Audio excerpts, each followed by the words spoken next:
Adults usually tell you to read, but then they don't read and go on their phones. My teachers and my dad do that.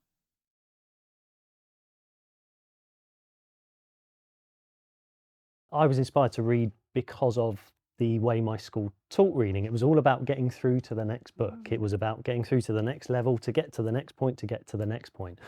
So I suppose my role models were the other competitive children around me.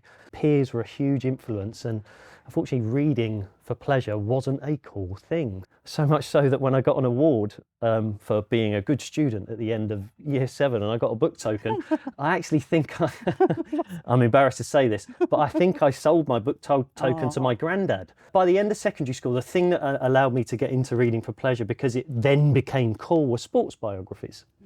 And there were some that came out in the press and we were all reading those. And by the time I got to university, it was a case of, particularly in that genre of reading, it became a big thing and it became cool to read. And I think it just made me realise that peer role models, if you have those around you, it can be really, really important. Having those role models is really important, but obviously we're kind of trying to find out, if people haven't got those role models at home, how can we be bringing that into school, and also seeing the power that the teachers can have? I can't honestly say from a school perspective that there was anyone that I can think of, particularly in my later years of primary school, that I could say that was a person that changed that for me. These children that I work with who've not got parents as role models really need someone alongside them, and I would almost say colluding. You know, sharing the fun and laughing at the bits we get wrong and looking back to see where that chain of thought started. And that's what we need to give them. I think every teacher in the country right now, how many will be encouraging children to read right now? We all know the value of it. But there is a difference between encouraging children to read and modelling reading. And from my own experience, I think I probably spent the first 10, 12 years of my teaching career feeling quite good about myself, that I'm encouraging children to read on a regular basis. I would check what they're reading, I'd make sure they're reading their requisite number of pages, having a rough idea of the book they're reading. So I don't think any child I've ever taught could ever say that, you know, my teacher of mine, he didn't encourage me to read. But it was only really when one thing happened that really changed it, that I felt as if it was more effective than ever. And that's when I started to read the books that the children were reading. And I can look back and, you know, almost take myself out of myself and look back and look at me from 5 years ago and beyond, when I would encourage children to read, but it wouldn't go beyond that, to now encouraging children to read. And I know the books they're reading. I can talk about the characters. I can talk about related books. I can recommend books to them. And I can think of a time during a Well Book Day, and I won't say the name of the book, but I think you can probably work it out. As a boy, I decided to wear a dress for the day, and I've still got pictures on my phone for it, because I thought this will really impact, this will be hugely impactful. They'll see me wearing a dress, they'll want to go and read that book. But then I realised very young during the day, I hadn't read the book. And I compare that to a class reader we've just had, where because of a love of an author, we decided to read that as our class text, and I read it twice before I got there, and it was completely different. One was simply reading, and one I put on a dress, but because I knew the book inside out. The connections that you can make with children when you have that shared experience of reading the same book, or reading books that are by the same author. Perhaps they've read one that you haven't read, and then you can have that conversation. What do you like about it? What didn't you like about it? Are there any others that you could recommend to me? It's such a great way of creating that community in the classroom, in the school, for them to see you as a reader as well. Perhaps there's not other adults that they see reading. That's right. So if they've got somebody that they can go, oh, that person actually likes the same books that I like, and they enjoyed the same part of that book that I thought was really funny or really scary. I mean, the real beauty of schools is that you've got people that are from all walks of life with so many different interests, and within that community you are going to have people that really love reading and will want to be proclaiming it from the rooftops. But actually it's quite useful to see those other adult role models that might be saying, actually, I really like reading cookbooks, or I really like reading books about this particular computer game that I like. And I think there's real benefit in children seeing those role models and seeing that actually reading is everywhere. That it doesn't have to be your typical fiction, non-fiction. It can be such a breadth. I think there's that concept of the reading river, isn't there? And making children see that actually, even though they might not see themselves as a reader, if they're reading a manual for their computer game, they're reading a recipe, they're reading something in the paper, they're reading a blog online about a review of a game that they like, all of those things still make them a reader. And so I think as adults, if we can be being those genuine role models saying, yeah, I'm not sure about that book, or actually I'm finding it hard to choose something new to read, or yeah, this particular genre of book, not my cup of tea, but actually I really like reading this thing.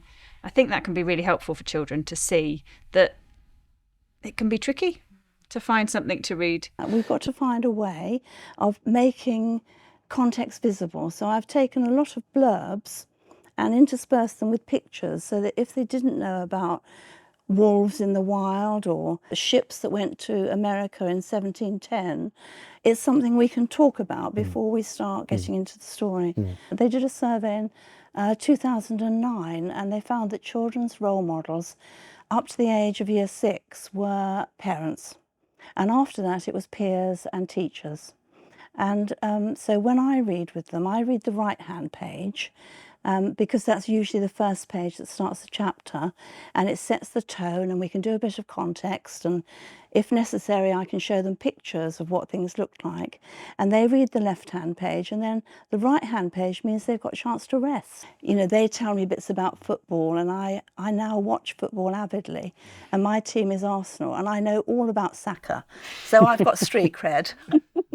Tomorrow, I'm allowed to work with the sixth form, and we're going to get them trained up to be buddies. I mean, that works well for them because it's a voluntary role which counts towards clearance to university and Duke of Edinburgh's award schemes. But I'm going to have to monitor the relationships and make sure that we've paired them up properly and that I'm there to give, you know, help as they go along. They're going to know how to share books with their children, Completely. those sixth formers. Sustainable. And so we break the cycle, don't we? You are showing them how it can be pleasurable. You're giving them that nice thing, that gift of a story, and helping them see. And you know, we were talking before about films and people not reading a book and then not wanting to see it on film in case it destroyed their picture. Well, I think we have to understand that when we're reading a book, the author's written that story, but we've got our own story we bring to it. And in the middle ground, there's this other story that my reader and I share by swapping anecdotes, you know? And that's how they kind of relax enough to get into it and see the fun.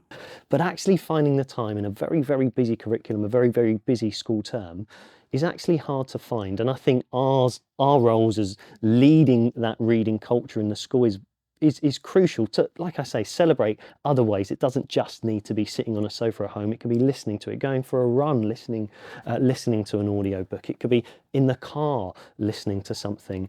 As a parent, what I found, my library of books has increased. I think I lived on that for a while. The books that I read with my children became the books that I would share with the class as well. But it is about finding that space. Space, it reminded me of a boy who really had trouble focusing, and he loved space, but we literally orbited round the book.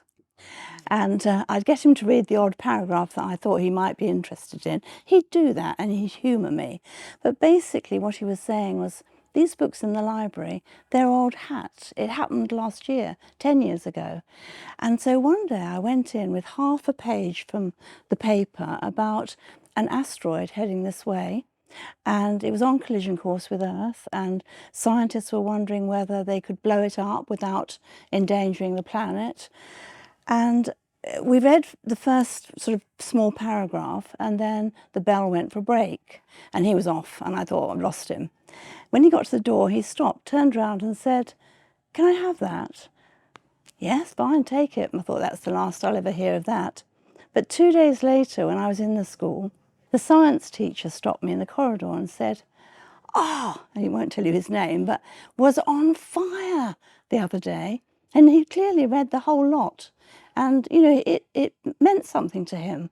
And he'd got kudos for reading it and knowing about it and understanding it. And, you know, that might just be the little spark that leads him into using reading more efficiently, I suppose. And sharing those stories with staff members as well, so that they can see the impact that those little interactions had. You as that role model for that child, and how that can change that child's reading habits because of the interactions you had with them. It's the knowledge of the child as the reader as well, isn't it? Knowing their interests. My current class, it's a very boy-heavy cohort, and they are all into football. Yeah.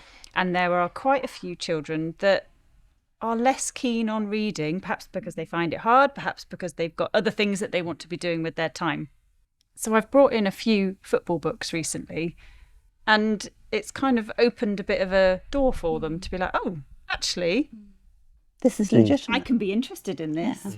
We've got the Guinness Book of World Records. So they're finding all the kind of football related parts of that, being able to actually find a book that interests them. And they can read it socially as well. They can read it together. But I'm really learning too in these football books.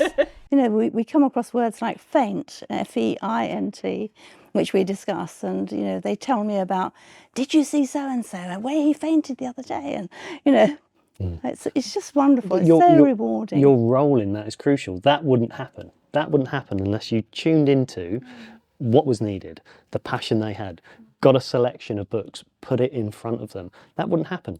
Children would have read less as a result of that. My husband can't believe I watch football matches now.